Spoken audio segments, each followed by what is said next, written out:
Olá, seja muito bem-vindo, seja muito bem-vinda. Meu nome é Fabrício Naitz, que pela próxima meia hora nós vamos navegar juntos pelos assuntos que devem ser destaque agora, em 2025. Donald Trump volta para a Casa Branca no próximo dia 20. E como deve ser a política dos Estados Unidos nesse retorno do republicano? É o que a gente vai debater a partir de agora. O JP Internacional está no ar.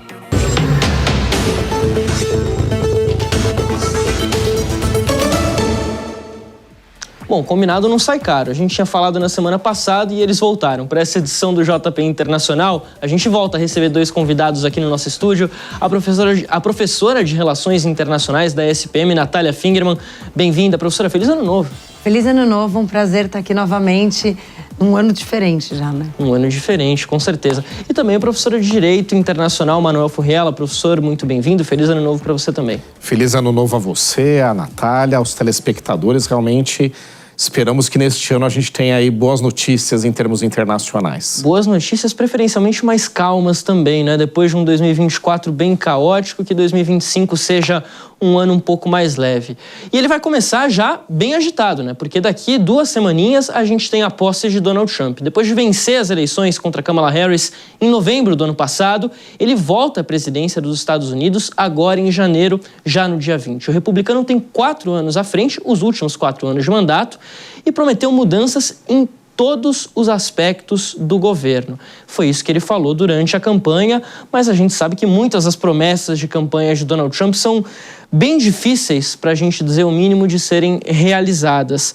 Ele fala muito, por exemplo, em política internacional, e eu já queria começar por aqui, porque a gente sabe que Donald Trump, lembrando até do primeiro mandato, lá entre 2017 e 2021, ele não gosta muito da ideia de que os Estados Unidos sejam a polícia do mundo, né? Falou muito contra a Ucrânia e contra Volodymyr Zelensky durante a campanha, ameaçou retirar o apoio americano à Ucrânia e também da OTAN de maneira geral, e agora a gente está entrando em 2025 e muitos países, principalmente aqui do Ocidente, estão preocupados com o que pode acontecer nesse sentido.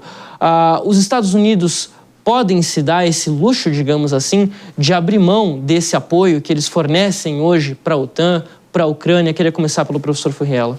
Bom, relativo isso. Obviamente que existem interesses internacionais que os Estados Unidos vão ter que continuar exercendo, executando, independentemente de ver só aqueles que diretamente estão ligados aí aos interesses americanos mais imediatos. Então, a questão da China, né, as guerras tarifárias, os conflitos tarifários, de comércio internacional, né, uma onda protecionista que tende a vir, não é, neste ano que estamos agora de 2025, tudo isso a gente já imagina, mas não há como os Estados Unidos não se envolverem em outros conflitos internacionais.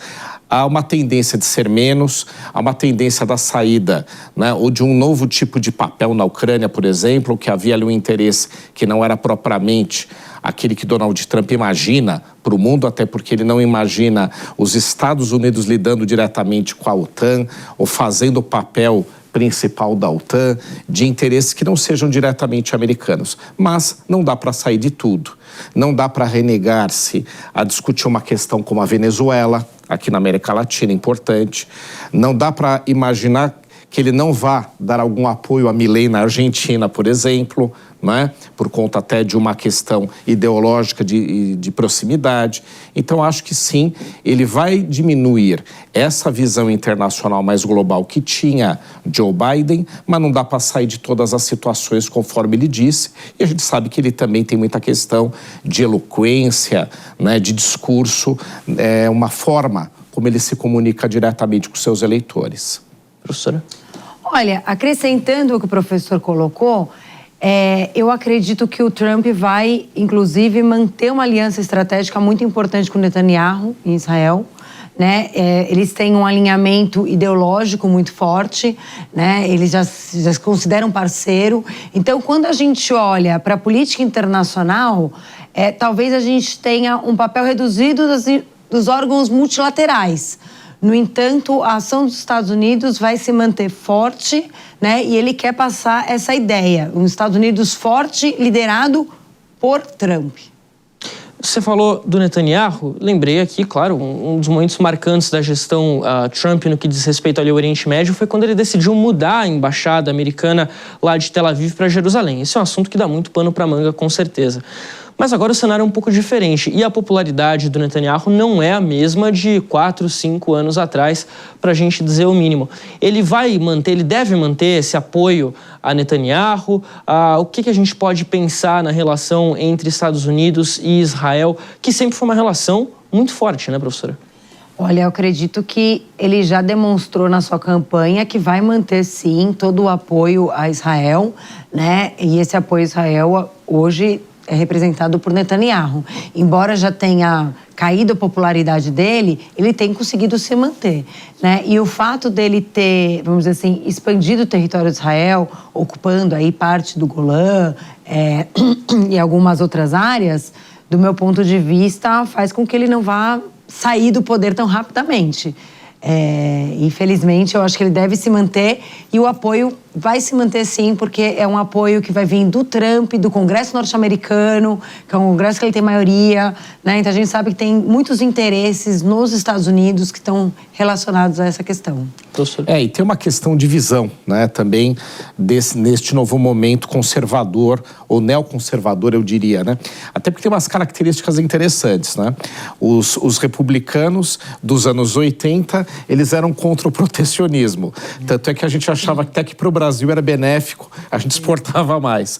Hoje é o contrário, né? Então, tá um pouquinho diferente do que era antes. A gente tem que entender essa nova configuração, né? Essa questão automática de cartilha, esse grupo é assim, aquele assado, democrata e republicano são assim, um é de uma forma, outro disso aí já caiu por terra.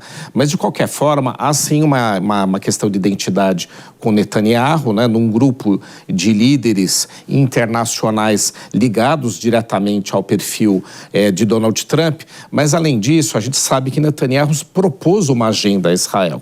Né? Há uma agenda sendo conduzida.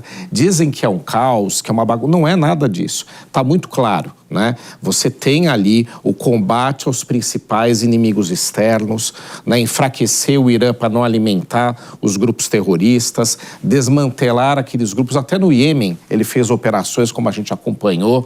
Né? Então é uma agenda. E essa é uma agenda que há ali, por parte de Donald Trump, uma identidade. Então uma coisa é apoiar Israel. Se Kamala Harris saísse vencedor, o apoio a Israel sempre acontece. É um apoio americano, Israel é estratégico para os Estados Unidos, e a população judaica numerosa dos Estados Unidos também é outro fator importante, né? A gente tem que entender essa composição. Mas, além disso, é uma questão propriamente de vestir essa agenda. E mesmo que Netanyahu caia, e eu concordo com a Natália, eu acho que vai ser difícil isso acontecer, a agenda eu acho que é essa. Vem outro grupo. Eu acho que agora o país está se propondo a seguir dessa forma, combater os inimigos externos. Aí Donald Trump apoia. Queria trazer agora a discussão aqui um pouquinho para a América Latina, porque você mencionou que Donald Trump deve dar um apoio a Javier Milei, até por uma questão ideológica. E eu queria saber se, de repente, nessa questão, o Brasil acaba saindo um pouco atrás. Porque a gente sabe que tem uma diferença ideológica muito grande entre Lula e Donald Trump. O próprio Lula chegou a dizer que gostaria que a Kamala Harris tivesse vencido as eleições. Isso não aconteceu. Mas a gente sabe que, historicamente, não é porque um presidente aqui no Brasil é de esquerda e o presidente americano é republicano que necessariamente as relações entre os países são ruins, né? O Lula se dava bem com o Bush, por exemplo, e a gente já viu outros casos similares acontecendo. A Dilma teve uma relação muito conturbada com o Obama, para a gente dizer o mínimo, né? A diplomacia brasileira, ela tem a habilidade para conseguir conduzir essas relações diplomáticas de uma maneira que seja boa para a gente? Podemos dizer algo nesse sentido? Bom, a nossa diplomacia, ela é muito qualificada, ela é muito competente, né? Do meu ponto de vista, a gente não fica devendo em nada em relação a outras diplomacias do mundo, né? Esse ano, o Brasil e os Estados Unidos, né, celebraram 200 anos de relações diplomáticas, né? Os Estados Unidos é o segundo maior parceiro comercial do Brasil, é importante colocar isso, e é um parceiro comercial importante porque a gente envia muitos manufaturados e semi-manufaturados para os Estados Unidos. Então, em termos de indústria nacional, ele é mais relevante do que se a gente for pensar em comparação com a China. Eu acredito que o Brasil vai tentar manter o pragmatismo na questão comercial e na questão de investimento. E parte da diplomacia, vamos dizer, norte-americana também, né? Então, eu vejo assim que, embora o Trump vai, vamos dizer assim, uivar outras coisas, né? Vai falar para o seu público algo diferente. Mas eu acho que o caminho é buscar acordos bilaterais específicos, embora ele possa colocar, vamos uma tarifa de 60%, 100%, 40%, mas por acordos específicos a gente deve tentar desviar dessas tarifas. É importante que a gente tenha não só a diplomacia, mas o empresariado envolvido, o agronegócio, né? Todo esse lobby trabalhando nos Estados Unidos para buscar esses acordos bilaterais. Agora, professor, quando a professora Natália menciona que o Trump quer tarifar em 60% produtos importados lá nos Estados Unidos, principalmente vindos do BRICS, né? Então o Brasil, principalmente China também e a Índia, que segundo o Trump são países que taxam muito, ele também está ameaçando colocar uma bomba na própria mão ali da economia americana. Não é algo tão simples de ser feito assim. Né? Não, não é mesmo. Eu acho que o principal fator aqui para a preocupação do Brasil é esse. Se vier essa onda de aumento tarifário, vai prejudicar o Brasil. Porque, veja só, em relação a pragmatismo, em relação que o Brasil mantém com outros estados, isso é tradicional. Até mesmo em governos outros, né? Você vê Bolsonaro aqui no Brasil e o governo da Argentina de esquerda, o mundo não acabou por conta disso. Tem o Mercosul. Né? Funcionou. Nada acabou. Os países precisam. Então, só para a gente pegar um outro caso, para não falar só do atual. E o Lula, ele tem uma característica, né? Então a gente pode ver qualidades e defeitos, não é meu ponto aqui. Mas em relação à parte internacional, veja que ele governou com o Bush filho nos Estados Unidos também. Lógico que não é o Trump, não é uma questão tão arraigada quanto uma mudança tão brusca como a gente espera. Mas era um governo contra governos de esquerda. Também tinha essa agenda internacional e as coisas também andaram. Então, acho que nessa parte há uma chance de acomodação. E também, os Estados Unidos não podem prescindir do Brasil aqui na região. Né? A Argentina, as coisas tendem a funcionar lá. Milei precisa do apoio americano, até porque ele tem um problema sério econômico decorrente de moeda forte, por exemplo, que não se resolveu com essas medidas que ele adotou. Né? Há uma escassez de dólares enorme na Argentina. Então, a Argentina vai se voltar mesmo a buscar o apoio americano. Agora, prescindir do Brasil realmente seria uma decisão errada. Falando da economia americana, imagine só, uma deportação em massa de entre 12 e 15 milhões de imigrantes que são os ilegais lá, né? Uma estimativa de 12 a 15. Você tira a mão de obra da base da economia americana, então não funciona. Tarifas, se você aumenta as tarifas, você não só gera um desabastecimento nacional e aumento de preços por falta de concorrência, como também você deixa de abastecer a própria economia americana de suplementos que são necessários para movimentar. As cadeias globais que a gente tem hoje em dia, não dá para você comparar com os anos 70, onde você tinha, por exemplo, no Brasil, aquela política de industrialização por proteção, né? por tarifas para que você não trouxesse produtos. Isso aí não funciona mais. Há uma cadeia interligada. Tanto é que você viu, quando faltaram os chipzinhos lá na Ásia, faltou carro no mundo todo e o carro estava prontinho, faltando um chip. Então, não funciona. A cadeia global, hoje em dia, da economia, não permite com que ele seja tão extremista quanto ele está dizendo. Agora, o que a gente pode aguardar, sim, é que venha uma onda protecionista de certo nível. E o Brasil tem que ficar atento. Se vier contra a China, o Brasil pode aproveitar a oportunidade para exportar mais para lá, conforme a gente fez com a soja em outra oportunidade. Mas, se vier dos Estados Unidos contra o Brasil, o prejuízo vem. Agora, essa questão toda que você está trazendo aqui, a gente sabe, já destacamos muito bem, que o Trump, o governo americano, a economia americana não consegue sustentar essas medidas que ele fala. Elas parecem algo muito eleitoreiro, discurso muito eleitoreiro. Só que a eleição já passou, já ficou para trás. Por que, então, ainda manter esse discurso? Vocês acreditam que ele abandona esse discurso em algum momento? Porque a gente sabe que o Trump tem aquela característica que a gente vive dizendo, né? Transacional, quer dizer, é um empresário que sabe onde dói ali no bolso, no caso do Tesouro Americano, mais especificamente quando ele está na presidência. Então, ele vai ter que agir de maneira muito habilidosa também para conduzir a economia americana, né? Isso inclui essas falas que ele faz, professora? Olha, eu acredito que o Trump ele é um populista, né? E ele não vai deixar de ser um populista porque acabou a campanha eleitoral, né? É uma característica dele de governo, né? Acho que ele se apresenta dessa maneira e ele mantém a sua popularidade pelo populismo, né? É diferente ele ser popular e ser populista, né? Alguém populista é alguém que, né, fala diretamente com a sua base, né, independente do partido, não utiliza dos mecanismos institucionais e ele tem essa característica de falar direto com a sua base, né, não se utiliza das instituições para tal. Agora, é um desafio enorme ele aumentar as tarifas e esperar que as empresas se mudem para os Estados Unidos. Porque as empresas não vão automaticamente se mudar para os Estados Unidos porque, primeiro, não vai ter nenhuma mão de obra. Se ele fizer a deportação em massa, quem vai trabalhar nessas empresas? Né? Então, ele vai manter. Agora, o resultado disso, economicamente, para o governo, vai ser complicado. Né? Não sei se ele vai tentar aumentar a taxa de juros para conter a inflação. Não sei. Ou se ele vai falar, vamos aumentar 100%, mas é isso, negociar muitos acordos bilaterais com taxação diferente, mas ele mantém para o seu público, não, olha, nós aumentamos. Ai, como é que não aumentou a inflação? Porque, na verdade, não aumentou. Né? Então, ele joga muito com as palavras e ele tem uma base forte que acredita nele, independente do que ele faz de fato. Não olha para o que ele faz, olha muito para o que ele fala. Você falou de deportação, professora. A gente tem hoje um grande número de imigrantes venezuelanos lá nos Estados Unidos. E a Venezuela é sempre um país que chama muita atenção. O próprio Trump falou bastante sobre a Venezuela ao longo da campanha eleitoral no ano passado. Como é que vocês acreditam que deve ser a postura de Donald Trump envolvendo a Venezuela, envolvendo o governo de Nicolás Maduro? Ele foi rígido com a Venezuela no primeiro mandato. A gente pode esperar um repeteco disso aí agora? Pode, o único fator que eu acho que acende um alerta é o mesmo que fez Joe Biden voltar atrás, né? Parte das sanções.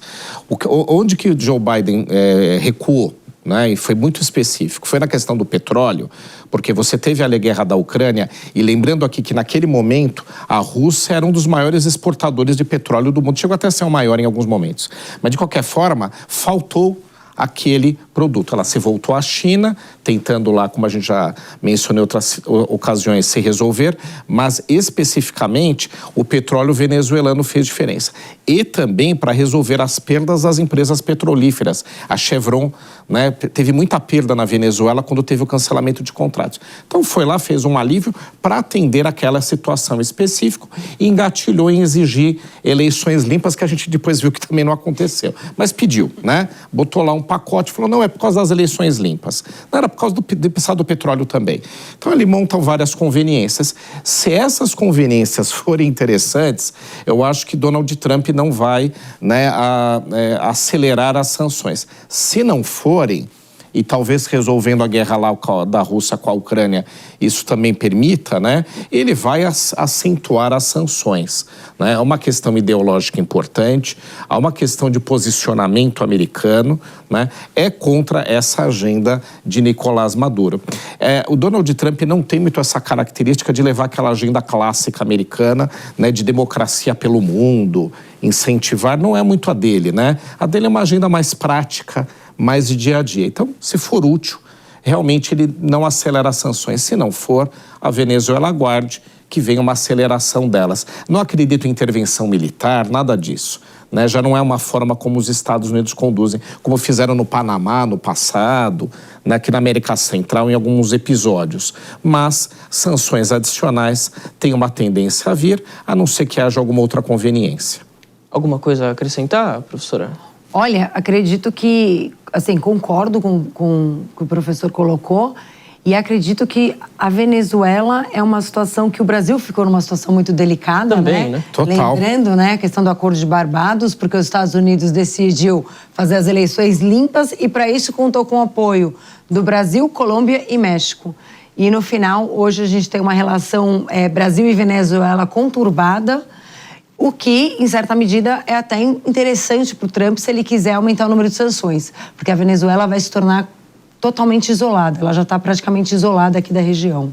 Então, vai favorecer o aumento aí isolamento venezuelano. Bom, daqui então a alguns dias o Trump volta ao poder lá nos Estados Unidos e dessa vez ele vai ter algo que ele não teve no primeiro mandato dele, que é maioria no Congresso, né? Nas duas casas, aliás, tanto na Câmara quanto também no Senado. É o último mandato dele, ele não pode concorrer à presidência em 2028, nem que ele queira, porque os mandatos nos Estados Unidos a gente sabe que são 2 ininterruptos ou não, mas há uma sensação de que ele chega ao poder agora em 2025 mais forte do que em 2017. Essa sensação é verdade? A gente pode dizer isso? O que a gente pode esperar, principalmente a nível ideológico? Ele tem nomeado uma equipe bastante ideológica, né, professor? Sim, agora, mas é interessante também um outro aspecto, né? Sim, ele vai ter as duas casas, importantíssimo. Ele teve uma superação, né, uma resiliência, né? Casos de problemas judiciais, ele teve anos difíceis aí, quando saiu do governo, né? E ele conseguiu superar tudo isso com a eleição. Lembrando que ele ganhou tanto a direta quanto a indireta. Então, são várias vitórias amealhadas. Mas tem um ponto aqui que eu acho que talvez seja um desafio para ele. Ele não é um quadro tradicional do Partido Republicano. Ele não é um quadro tradicional do conservadorismo puro americano. E esse Congresso é.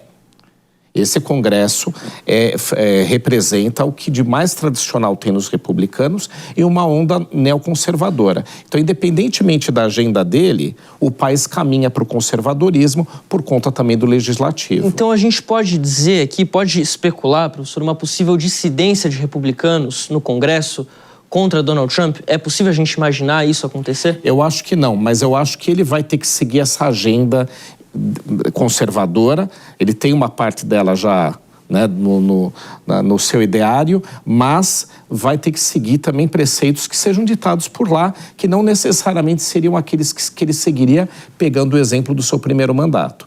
Mas é sim uma tendência do eleitor americano nesse tipo de agenda que ele vai ter que seguir, independentemente de ter aí predileção por esse tipo de momento ou por seguir completamente essa questão. Professora, se a gente voltar no comecinho de 2024, até o final de 2023, quando começou ali a pré-campanha do Partido Republicano, o Trump passou por cima de todos os candidatos, né? Nikki Haley, enfim, Vivek Ramaswamy, todos eles, ninguém foi páreo para Trump, diferente de 2016, que você teve uma disputa ali um pouquinho mais apertada nas primárias. O Trump volta para a Casa Branca agora em 20 de janeiro maior do que o Partido Republicano? Olha, acredito que ele conseguiu ocupar muito do Partido Republicano, né? A sua família ocupa muito do Partido Republicano. O Trump tem essa característica de levar junto a sua família, né? Os seus filhos, a sua esposa. Então, a gente tem essa agenda que sai da esfera pessoal, né? De um candidato, mas vai para o núcleo familiar como um todo. E isso faz com que ele tenha mais presença no Partido Republicano. Uma coisa que eu acho que é importante, Fabrício, a gente pensar, é que o sistema democrático ele depende de check and balances, né? Pesos e contrapesos. O legislativo normalmente seria um contrapeso. Como ele tem maioria no legislativo, ele não vai ter o contrapeso aí. Qual seria o outro contrapeso? O judiciário. No judiciário, os conservadores também, os republicanos também têm maioria. Então ele também não vai ter contrapeso aí. Aonde a gente pode ver algum contrapeso? Nos governadores. Então, o papel dos governadores democratas, né, e até mesmo dos prefeitos vai ser muito importante para barrar algumas agendas, né? Então, a gente tem que ter essa agenda de contrapeso sendo feita pelos democratas que estão nos governos e que estão nas prefeituras. Caso contrário, os Estados Unidos correm muito risco de virar os Estados Unidos do Donald Trump. E aí você fala do peso dos governadores, isso vai influenciar bastante, principalmente na questão do aborto, né? Do aborto, questão da deportação, né? Vai precisar de apoio ou não, né? Das cidades. Como é que eu vou encontrar esses imigrantes? Onde eles estão?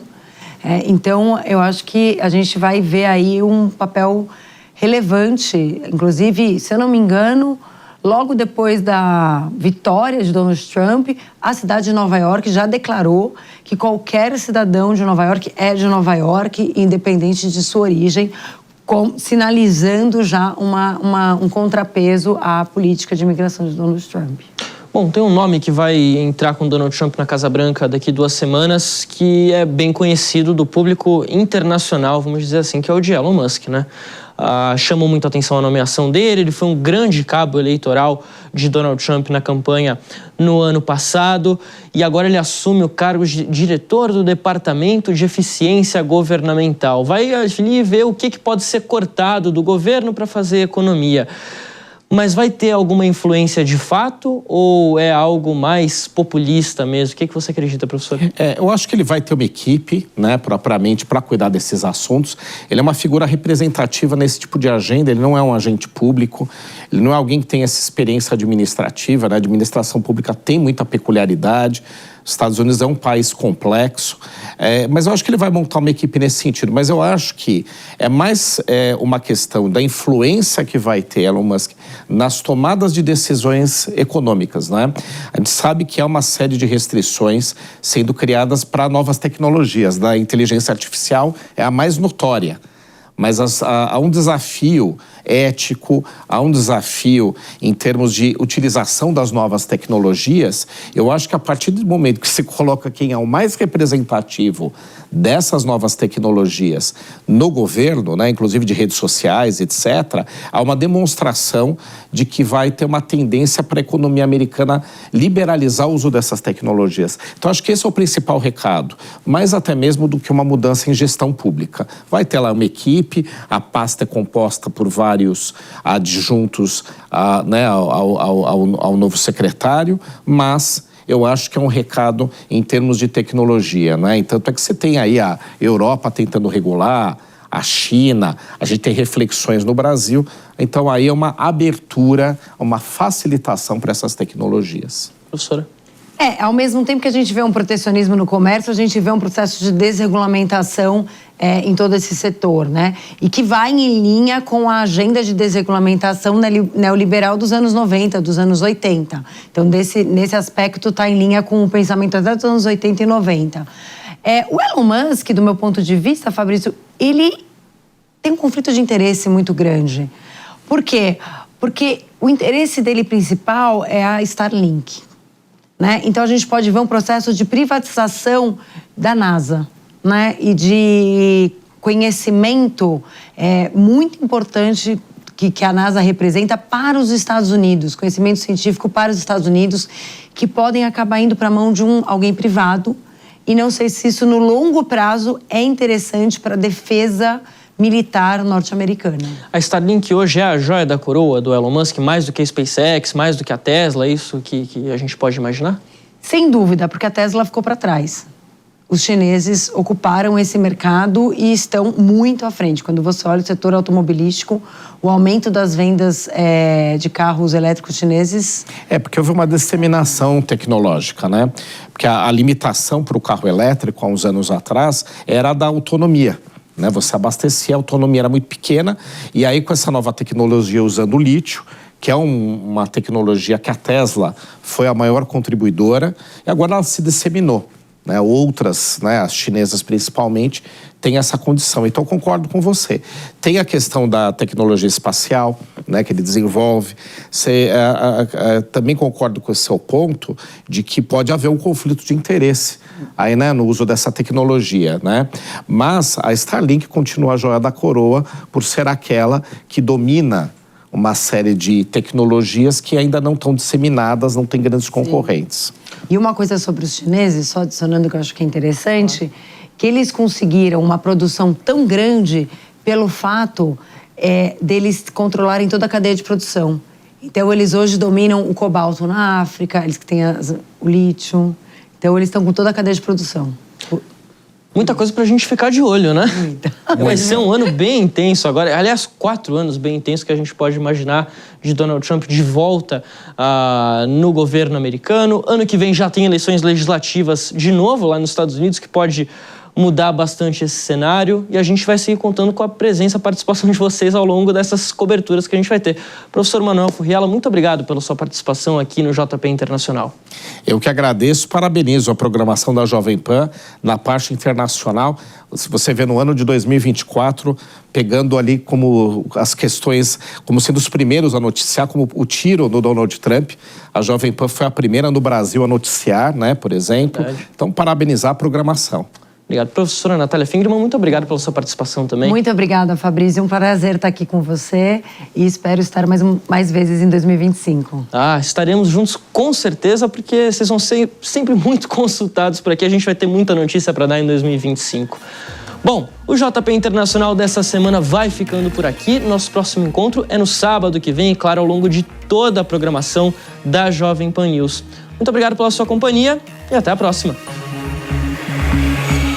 A opinião dos nossos comentaristas não reflete necessariamente a opinião do Grupo Jovem Pan de Comunicação.